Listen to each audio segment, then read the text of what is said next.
and welcome back to ACE Consulting Group's payroll module. This is part 2, and in this part I'll be going over how to use the CRA's payroll deductions online calculator, also known as PDOC, as you can see over here. So you simply scroll down and hit I accept. Keep in mind that you can find this payroll deductions online calculator by simply googling PDOC, or you can find it in the link description below. Alright, so we will be doing calculating the salary of Jane Doe from part 1, as you can see from our TD1 form over here, and I'll be calculating her salary. So over here, I'll just put Jane Doe, it's right over here, and let's say that our company is ABC Company.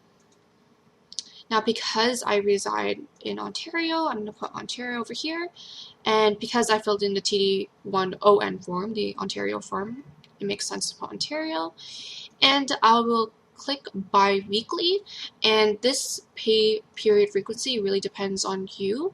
Most of my clients that I deal with actually do bi-weekly, so I will choose bi-weekly as an option and pick, let's say, June 30th. In this step, we'll be inputting how much in salary or wages we'll be paying our employee per pay period. Because I indicated that I'm paying Jane every 2 weeks, the amount I input in this field is how much I'll be paying her every 2 weeks. So let's put an arbitrary number like 500, and vacation pay. So in the link description below, I'll include information about vacation pay and how much you should be paying your employees in terms of vacation pay, but for now, for the purpose of this video, I will use 4% per paycheck, meaning it'll be $500 multiplied by 4%, which gives $20 in vacation pay per paycheck. Let's click next. Alright, so this is where our claim codes come in handy. Just as a refresher from the previous video, we calculated the claim codes before, and we figured that the federal claim code is claim code 1, 11,327, which can be found in our TD1 federal form over here. And our provincial claim code, which is found on our TD1ON form, it was also claim code 1, which can be found in our TD1ON form over here. Alright, so we leave these two claim codes as is. Of course, depending on the situation, you can change these claim codes and derive the claim codes based off of what your employee fills out on their respective forms. It is very important that you input the correct amounts to the next 4 fields: pensionable earnings year-to-date, CPP contributions deducted year-to-date, insurable earnings year-to-date, and EI premiums deducted year-to-date. Now, for this value, how you generate this value is essentially how much have you paid your employee ever since they were employed. Because Jane has only begun working and this is her first paycheck, this value would be 0.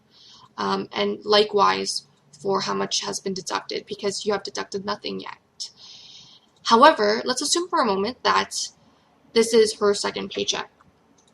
This value would then be $520, and this is generated by including the amounts that you paid her in her first paycheck. So this would be the $500 in salaries and the $20 in vacation pay that we have come up with in the step before.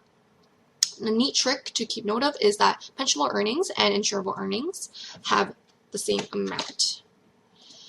And again, just to reiterate, this is how much you have paid your employee ever since they were employed. So if this was the third paycheck, then this would be $1,040, so on and so forth. And you employed a similar mentality when you input the values for CPP, contributions deducted, and EI deducted. So I calculated this value before, but it will actually be $19.08. I'll show you in a moment how this is generated, and same sort of concept with EI. I've generated this before and it was $9.78. Again, this is how much you have deducted from your employee ever since they have started. So because this is the first or second paycheck, I should say, it would be $19.08. If this was the third paycheck, it would be double this amount. so on and so forth, and it adds up how much you deducted over the year. And this pensionable earnings year to date, as well as insurable earnings year to date, adds up how much you have paid your employee in gross. So this is before anything has been deducted year to date, so throughout the year. Again, because this is her first paycheck, we would keep everything to 0. Let's hit calculate. All right, so the calculator will generate a result, and the net amount is how much you will write on the check and give to your employee, and that will be $489.43. Again, this is how I found my value, $19.08 for CPP, an EI of $9.78. This was generated using this calculator, and again, there is federal tax deduction, and all of these values, all of these deducted amounts vary depending on the claim codes that we have generated in Part 1. Now, 2 very important functions that you should keep note of are these 2 buttons. So the print save result and the print save combined result. These 2 buttons will allow you to save 2 unique pay stubs. So the first pay stub is a pay stub that you will give to your employee, which will look like this, and will break down how their pay was calculated and how you generated this amount for their paycheck. Now, the print save combined result button generates a pay stub that you should keep for yourself and for your own records, as it includes this employer remittance summary in the end. Every month, you should be receiving a letter from the CRA to remit back how much you deducted from your employee's paycheck, in addition to you paying an additional amount in CPP and 1.4 times from the EI. And it calculates to $63.34. This is how much you'll be paying back the CRA for your 2 weeks of pay. Keep in mind that you should be remitting once every month. So because this is a bi-weekly pay, realistically, you'll be paying double this amount. So you'll be paying for your first paycheck and your second paycheck, which would equal to 1 month worth of pay. Now, if this was to be a monthly pay, and this was her monthly pay instead, then this is how much you would be paying back to the CRA. And if you have any further questions about how much you should write, how much you should send to the CRA or where to send it, feel free to contact myself or contact any ACE representatives, and we'd be happy to assist you.